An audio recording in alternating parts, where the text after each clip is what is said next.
Hi ನಮಸ್ತೆ. ಈ ಥರ ಒಂದು ಸಲ ನೀವು ಸೋಯಾಬೀನ್ ರೆಸಿಪಿ ಮಾಡಿ ನೋಡಿ, ನೀವು ಕೂಡ ಇಷ್ಟಪಡ್ತೀರಾ. ಅದಕ್ಕೆ ನಾನೊಂದು 140 ಗ್ರಾಮಷ್ಟು ಸೋಯಾಬೀನ್ ತೊಗೊಂಡಿದ್ದೇನೆ ನೋಡಿ. ಇದಕ್ಕೆ ನಾವು 1-2 ಲೋಟದಷ್ಟು ನೀರು ಹಾಕಿ ಇದನ್ನು ಬಿಸಿ ನೀರಿನಲ್ಲಿ ಕುದಿಸಬೇಕು. ಒಂದು 5 ಮಿನಿಟ್ಸ್ ಕುದಿಸಿದರೆ ಇದು ಚೆನ್ನಾಗಿ ಬೇಯುತ್ತೆ. 1 ಸ್ಪೂನಷ್ಟು ಉಪ್ಪು ಹಾಕಬೇಕು. ಆನಂತರ ಇದನ್ನು 5 ಮಿನಿಟ್ಸ್ ಬಾಯ್ಲ್ ಮಾಡಿ. 5 ಮಿನಿಟ್ಸ್ ಕುದಿದ ಮೇಲೆ ಇದನ್ನು ಬಿಸಿ ನೀರಲ್ಲಿ ತೆಗೆದು ಇದನ್ನು ತಣ್ಣಗಿರೋ ನೀರಲ್ಲಿ ವಾಶ್ ಮಾಡಬೇಕು. ಆನಂತರ ತರಕಾರಿ, ಇದಕ್ಕೆ ಬೇಕಾದಂಥ ತರಕಾರಿ 1-2 ಟೊಮೆಟೊ, ಒಂಚೂರು ಕ್ಯಾಪ್ಸಿಕಮ್ ಮತ್ತು 1 ಕಟ್ ಮಾಡಿದಂಥ ಈರುಳ್ಳಿ. ಇದು ನೋಡಿ ಈ ಥರ ಕುದಿ ಬರ್ತಾ ಉಂಟು. ಕುದಿ ಬಂದ ಮೇಲೆ ಇದನ್ನು ಆಫ್ ಮಾಡಿ ಬಿಡಿ. ಈಗ ಮಸಾಲೆಗೆ ಬೇಕಾದಂಥ ಪದಾರ್ಥಗಳು: 1 ಸ್ಪೂನಷ್ಟು ಗರಂ ಮಸಾಲೆ ಮತ್ತು 1 ಸ್ಪೂನಷ್ಟು ಅರಶಿನ, 1 ಸ್ಪೂನಷ್ಟು ಖಾರದ ಹುಡಿ ಹಾಗೂ 1 ಸ್ಪೂನಷ್ಟು ಧನಿಯಾ ಪೌಡರ್. ಇಷ್ಟನ್ನು ನೀವು ರೆಡಿ ಮಾಡಿ ಇಡಬೇಕು. ಇದು ಡೀಟೇಲ್ಸ್ ನಾನು ಡಿಸ್ಕ್ರಿಪ್ಷನಲ್ಲಿ ಹಾಕಿರ್ತೇನೆ, ಎಷ್ಟು ತೊಗೊಳ್ಬೇಕಂತೇಳಿ. ಆನಂತರ ನೋಡಿ ಇದು ಬೆಂದಿದೆ. ಇದನ್ನೀಗ ಏನು ಮಾಡಬೇಕಂದ್ರೆ ನೀವು ಇದರ ನೀರನ್ನು ನೀವು ಸೋಸಿ ತೆಗಿಬೇಕು. ಆನಂತರ ಇದಕ್ಕೆ ನಾವು ತಣ್ಣೀರಿಗೆ ಇದನ್ನು ಫಸ್ಟಿಗೆ ಟ್ರಾನ್ಸ್ಫರ್ ಮಾಡಬೇಕು. ಅದನ್ನು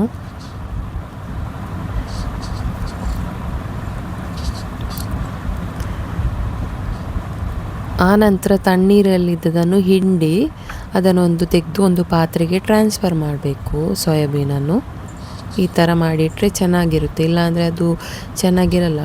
ಇದಕ್ಕೆ ಹಾಕುವಾಗ ಅದಕ್ಕೆ ನೀರೆಲ್ಲ ತೆಗೆದು ಈ ಥರ ತೆಗೆದಿಟ್ಟು ಒಂದು ಪಾತ್ರೆಯನ್ನು ಮುಚ್ಚಿ ಇಡಿ.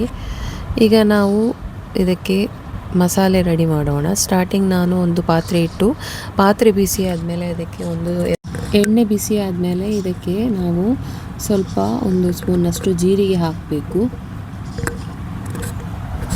ಹಾಗೂ 1-2 ಮಸಾಲೆ ಎಲೆ ಹಾಕಿ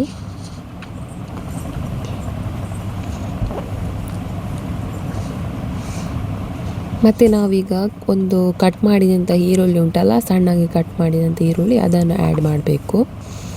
ಇದನ್ನು ಒಂಚೂರು ರೋಸ್ಟ್ ಮಾಡಿ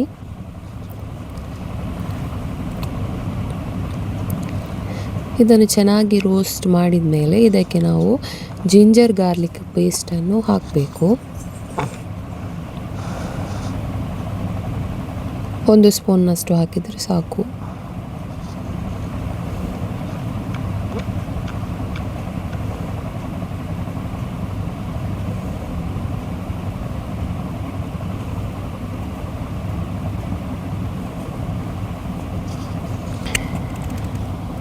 ಇದು ಚೆನ್ನಾಗಿ ರೋಸ್ಟ್ ಆಗ್ತಾ ಬರುವಾಗ ಇದಕ್ಕೆ ನಾವು 1-2 ಕಟ್ ಮಾಡಿದಂಥ ಟೊಮೆಟೊ ಉಂಟಲ್ಲ, ಅದನ್ನು ಆ್ಯಡ್ ಮಾಡಬೇಕು ಹಾಗೂ 1 ಕಟ್ ಮಾಡಿದಂಥ ಕ್ಯಾಪ್ಸಿಕಮ್, ಇಷ್ಟನ್ನು ಆ್ಯಡ್ ಮಾಡಬೇಕು.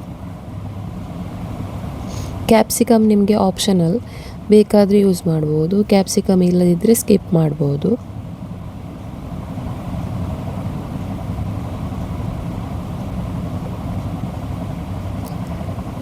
ಒಗ್ಗರಣೆ ಇದಕ್ಕೆ ಹಿಡಿದ ಮೇಲೆ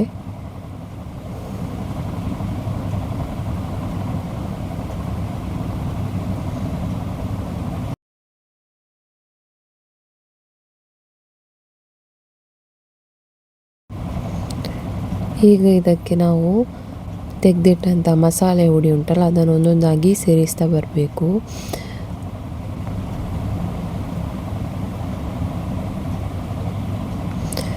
ಮೊದಲಿಗೆ ನಾನು 1 ಸ್ಪೂನಷ್ಟು ಅರಶಿನ ಆ್ಯಡ್ ಮಾಡ್ತೇನೆ.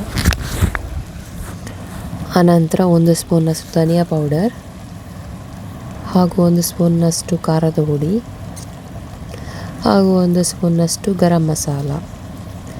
ಇಷ್ಟನ್ನು ಚೆನ್ನಾಗಿ ರೋಸ್ಟ್ ಮಾಡಿ ಒಟ್ಟಿಗೆ ಎಲ್ಲ ಮಿಕ್ಸ್ ಮಾಡಿ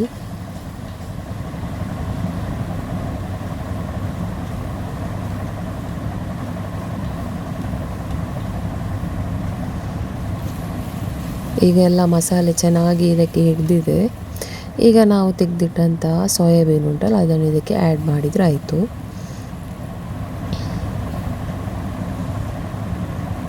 ಎಲ್ಲ ಒಟ್ಟಿಗೆ ಒಂಥರ ಎಲ್ಲ ಮಿಕ್ಸ್ ಮಾಡಿ ಎಲ್ಲ ಮಸಾಲೆ ಅದಕ್ಕೆ ಹಿಡಿಯುವಾಗೆ. ಇದನ್ನು ಬೇಕಾದರೆ ನೀವು ಕಟ್ ಮಾಡಿ ಕೂಡ ಮಾಡ್ಬೋದು. ಈಗ ಎಲ್ಲ ಮಸಾಲೆ ಮಿಕ್ಸ್ ಆಯಿತು.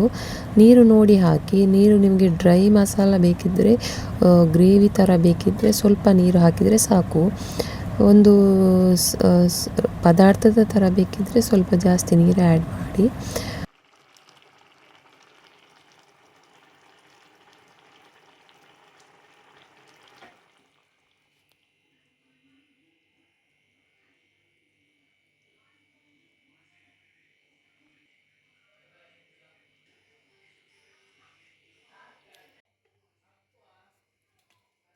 ಈಗ ರುಚಿಯಾದ ಸೋಯಾಬೀನ್ ನಿಮ್ಮ ಮುಂದೆ ರೆಡಿ ಆಯಿತು ನೋಡಿ.